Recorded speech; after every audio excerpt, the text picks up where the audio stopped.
Lamentablemente estamos hablando de una realidad aproximada de alrededor de 387 casos en promedio, lo que recibe cada día los centros de denuncia mujer respecto a violencia de mujeres.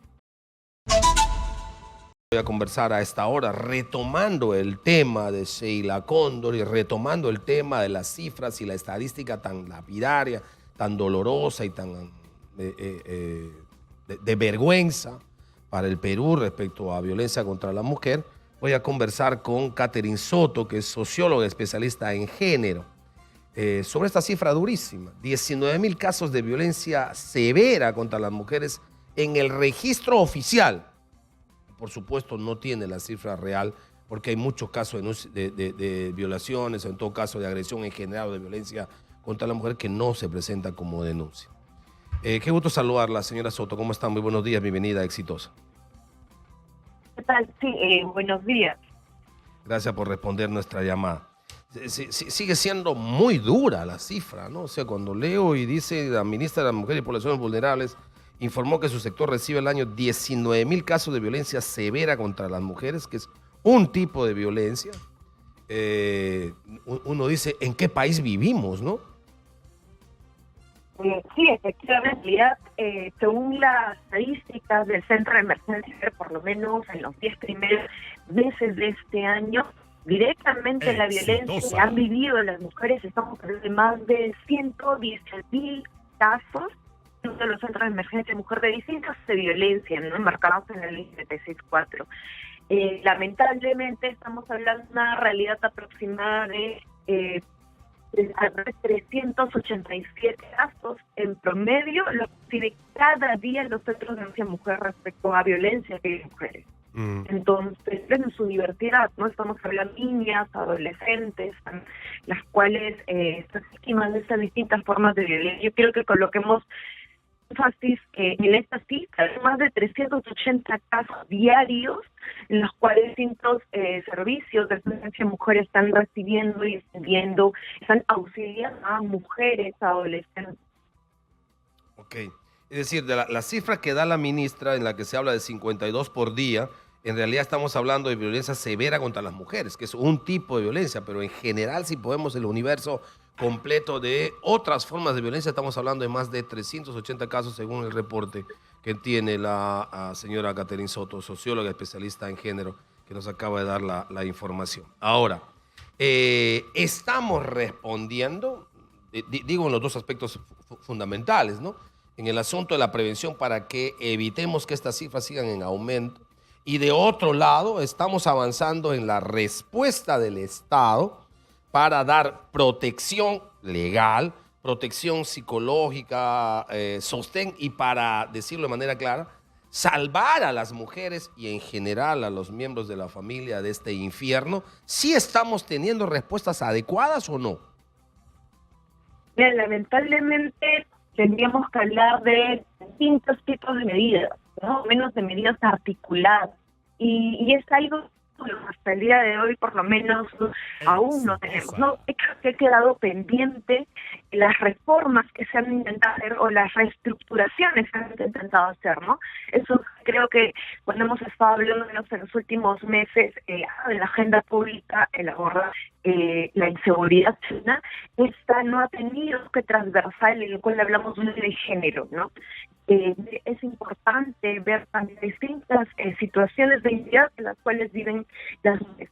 Y hablo de reforma porque es urgente hablar de una reforma policial que implique un proceso de especialización, una reforma que implique, ¿no?, un enfoque de género, como dijimos, una articulación y sobre interoperabilidad. Quería mencionar esos tres, ¿no? El hablar de interoperabilidad y de especialización en base a una reforma, porque no solamente hay que decir muy bien, un taller, capacitación, ¿no?, para que conozcan mejor la ley 3034, la ley para prevenir, ¿no?, y sancionar la violencia contra los integrantes del grupo familiar.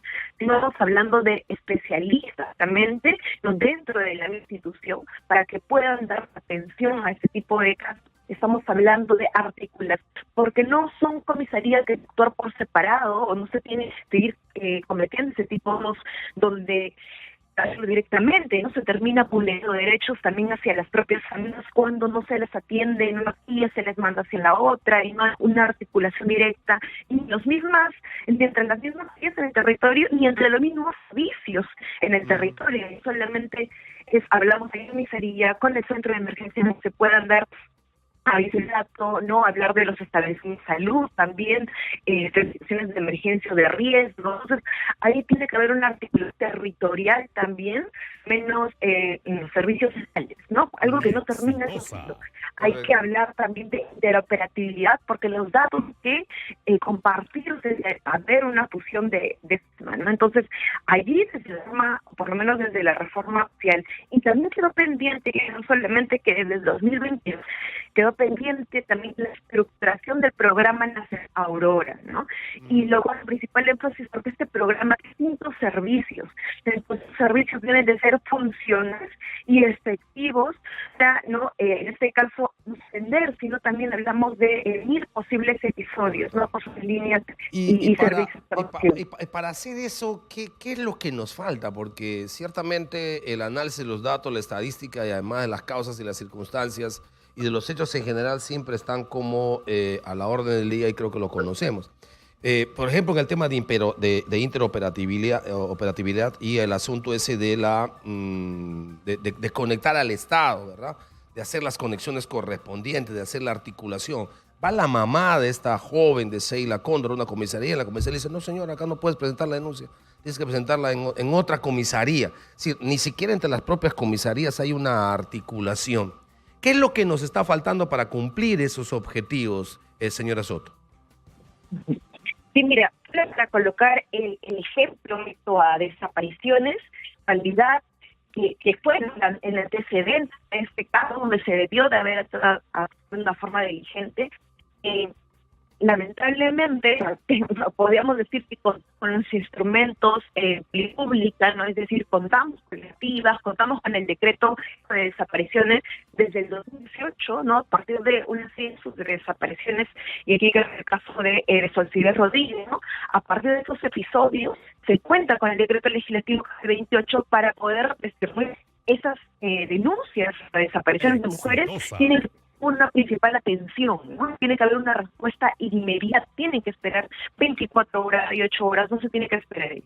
La normativa la tenemos, respecto a la atención de violencia también la 30-36-4. Las activas policiales las tienen desde el 2019, 2020 también, respecto a que los efectivos policiales pueden realizarse de oficio también. Entonces, han habido una serie de instrumentos que han ido cambiando, que son definitivamente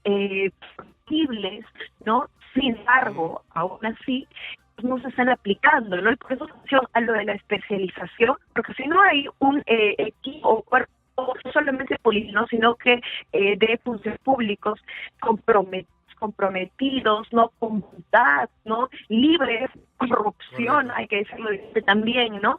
No vamos a tener respuestas efectivas, y lo que seguir teniendo es lamentablemente lo que vemos en la RAD, ¿no? Y es lo que nos da también las estadísticas, ese caso según el último de INE, por ejemplo, respecto a feminicidios y violencia, nos da una realidad bastante preocupante porque por lo menos en el 2023, según informe, las mujeres que habían sido víctimas de violencia, de cada 10 solamente 3 de ellas se atrevía a realizar una denuncia. Había mencionado hacer una denuncia frente a distintas formas que vivieron. Entonces, hablamos de un gran subregistro. Yo te doy una cita, ¿no? Te menciono de que hablamos alrededor de más de 337 casos diarios de violencia contra las mujeres reciben los centros de emergencia. Sin embargo, estamos hablando de mujeres a las que a una institución. Exactamente. Hay de hecho una cifra bastante más grande probablemente que no presentan las denuncias correspondientes. Bueno, a pocas horas de conmemorar, de recordar y de poder reflexionar en el Día Internacional de la Eliminación de la Violencia contra la Mujer, estas son las cifras durísimas en nuestro país, realmente muy duras de violencia contra la mujer. Y normativa hay, lo acaba de decir la socióloga Catherine Soto. Normas hay, tenemos normas desde el 19, el 20, el 21. ¿Qué falta? Cumplimiento. ¿Qué falta? Articulación. ¿Qué falta? Interoperabilidad entre las instituciones. ¿Qué falta? Decisión. Y tenemos la primera presidenta mujer ejerciendo desde el 7 de diciembre del año 2022. Van a cumplirse ahora 2 años y la verdad es que no hay ninguna marca de diferencia con otros presidentes de sexo masculino que hemos tenido en nuestro país. La esperanza de las mujeres de tener una presidenta que pueda darle, digamos, un empuje superior, diferente a esto, por desgracia, no ha sido la realidad.